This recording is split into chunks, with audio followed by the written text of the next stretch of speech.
Hey, what's up, Raider Nation? My name is Anthony Galavis. Saturday afternoon, uh, 49ers defeated the Las Vegas Raiders 22-19 from Allegiant Stadium, preseason week 2 uh, that we just watched. And just going to dive in here, talk about the three areas I was looking at before the game started. That is the backup quarterback competition, the offensive line, mainly the starters, and thirdly, the defensive backs for the Raiders. Obviously, that's what I'm talking about here. Uh, Before I talk about those three areas, I'll just say this. I was very impressed with Ashton GT today. He finished with 7 carries, 33 yards, and a touchdown. Very encouraging. He ran over one 49er, so he's bulldozing his way. Something that's why the Raiders drafted him, to bring that energy. The running game that was non-existent last year, looking very promising with Ashton Ginty. The way he ran the ball today, and he was helped by the offensive line, which I'm talking about that right now. The offensive line, and I was impressed. I think they got a little bit better with this game against the 49ers. So that's very encouraging to see, because the Raiders need protection for not only Geno Smith, but also create lines or create lanes for Ashton Ginty coming in, because once he finds open space, don't tell him what's going to happen. Take it down, for a touchdown. Take it home, and that's what you want from your rookie running back. And he's going to carry the ball a lot this year. And the Raiders' offensive line needs to keep this going, leading into the season opener. Don't know if, what the plan is for the final preseason game against the Arizona Cardinals, if their starters are going to play or what, because typically this game would have been a dress rehearsal for the season opener. And obviously the Raiders offense didn't show much, because, you don't want to show the league, what the Raiders offense is capable of. But now, Ashton Ginty, 7 carries, 33 yards. His longest run was for 13 yards, for that run where he bulldozed over the 49ers defensive player. So very encouraging to see. Geno Smith was 6 of 8 for 85 yards. His quarterback rating was 93.2. Going through this real quick. Let's see here. Defensive leaders. I don't have that right now. Was waiting for the game book to be available, but it's not right now. So the quarterback competition, backup, Ian Nakano and Cam Miller. All I gotta say is the last game of the last preseason game will be a showcase of who's going to be that backup quarterback, because Miller struggled today. He finished with 2 of 6 for 25 yards, through 1 interception. Quarterback rating was 7.6. He came in the fourth quarter, really didn't show much. In fact, the last drive for the Raiders, he was sacked, and that wasn't his fault, because nobody protected him. And the quarterback for the 49ers just zipped through there and just was not touched and sacked Miller. Then a couple plays later, he threw the interception that led to the winning field goal by the Niners. So, Aaron O'Connell, he was 15 of 23 for 138 yards, 1 interception. That interception was ugly. Don't know what he was, what he saw there, but nonetheless, just gotta say both quarterbacks struggled today. So the last game of the preseason, need to see a lot from those two. Who else to need to back up? Because I don't know. It's just, it's a problem. Because first of all, I'm gonna say this: Aiden Kano probably needs a duo if the Raiders are deciding, do we want to trade him, for something, or get a draft pick? Because Also, the Raiders could be looking at the waiver wire. When the cut down day happens, they can pick up a quarterback there as well. Just looking at Cam Miller though, as far as him being a backup, I don't know. I just thought that if he had a strong game today, he could make a case for that. But I just think he needs another year or two to develop and to be a backup quarterback at some point. And if he wants to, if whatever reason he becomes a starting quarterback in the league, I mean that's far off. Just judging what we saw today from Allegiant Stadium. I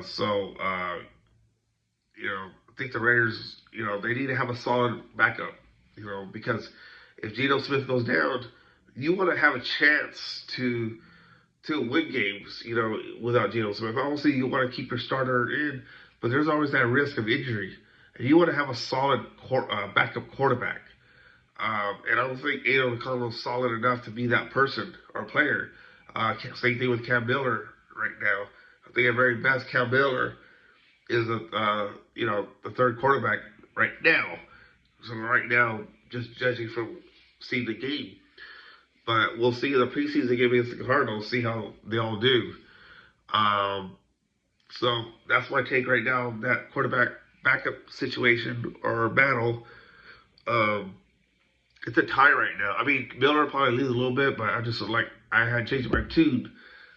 Just don't think Miller's ready to be a backup quarterback, for the Raiders. So he's going to need a little bit more time. 49ers let him know that too. The offensive line was very impressed. Those guys did well. They improved in what they showed in the first preseason game against Seattle Seahawks. They protected Geno Smith. They opened lanes for Ashton Jeanty. And that's very encouraging because, they held their own, throughout the whole first quarter. There was no false start or anything like that. No flags on the offensive line. And that's what you want. That's what you want to see from your starters. And so, if Jeanty is going to have a big season, it's really up to those offensive line guys, to be the one to protect them and open lanes, protect Geno Smith, open lanes for Ashton Jeanty. I mentioned that several times already today. But the offensive line is the key to the offensive success heading into the season opener against the Patriots. So, anxious to see. Not sure how much time they're going to be playing next week against Arizona Cardinals. I have not seen Pete Carroll's news conference today. I think it's going on right now as I'm speaking, but I just want to, get this recorded and put it out tonight. And maybe I'll just add some of the press conference to this reaction to the second preseason game. So I already gave you my thoughts on the whole backup quarterback situation, competition, the offensive line. Now defensive backs, man, I don't know what to say.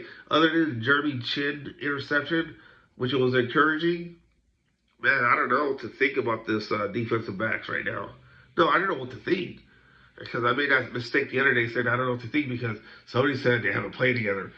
Well, these guys today just did have it together today. And just looking through my notes real quick,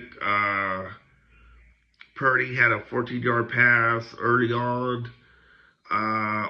The other, trying to see what else here.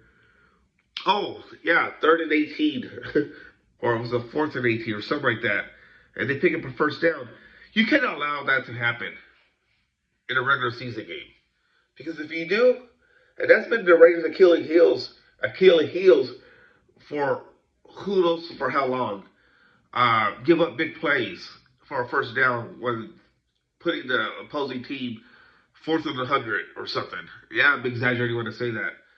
But the Raiders didn't get that fix. The defensive backs, they didn't get together. Cannot allow a team to get a first down on 3rd and 18, 3rd and 25, 4th and 25, whatever it may be. Those guys need to be locked in, be on those receivers, and then tight ends as well. Raiders cannot cover tight end for who knows how long. Travis Kelce loves playing the Raiders because he's always open. You know, he's out there having a vacation, you know, drinking a pina colada while the Raiders defense backs are like far away from him. He's catching those passes from Mahomes.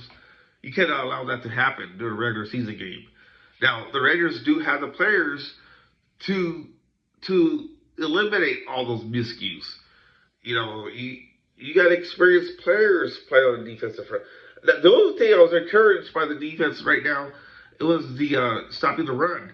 I mean, Max Crosby looked like he was in midseason form. Tyree Wilson, Erdion looked pretty good.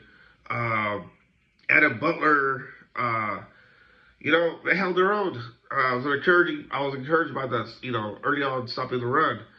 But man, I just, you know, you gotta hold your breath when the Raiders defense goes out there. I mean, because you can look at the Raiders being a top 15 offense, and then the Raiders being the bottom of the barrel, you know, as far as defense. But with Max Crosby, he'll be pissed off about that, and you don't want Crosby to be upset. So I think they'll fix it. I think what the Raiders will probably end up doing is look at the waiver wire, see who else was cut, bring him in, and go from there. Try to improve this defense. And I think that's what needs to be done. Also, which quarterbacks out there, safety is going to be available. Any veterans going to be cut that the Raiders can look at and bring in. I mean, all hands are on deck right now, and anything is possible for the Raiders to change the tune. Where I've been singing right now, like how the defensive backs are not very good right now. But no, the 3rd and 18 was a sour spot for a first down, and that cannot happen. So, anyways, I just want to give you guys my thoughts today. I told you guys I would. So we're going to talk about that. So hit the like and subscribe button. We'd love to get more people to follow me or subscribe. What I may end up doing down the road is do some giveaways. One of them, I'm thinking about an Ashton GT, jersey T-shirt. Not the jersey itself, but the T-shirt. So things that I'm thinking about, like I'm being creative. Again, I'm talking about the Raiders here. I'm also going to be talking about Fresno State. So Raider fans, there'll be times I'll be talking about Fresno State and high school football. There's a lot of stuff that I do around here in the Valley in Fresno. But I'm vastly connected to the Raiders. What's going on over there? Because I love talking about the team. So I'm very passionate about everything I do. And I'm here to do it for you guys. And like I said, I will praise the Raiders if I see they did well. And I will also talk negative. So just a disclaimer. I'm not here to, get some pom-poms and start cheering, because that's not going to happen. No cheering in the press box. That's a common rule in journalism, especially when you go to a game. You cannot cheer. So, anyways, thank you for watching, and we'll talk again later.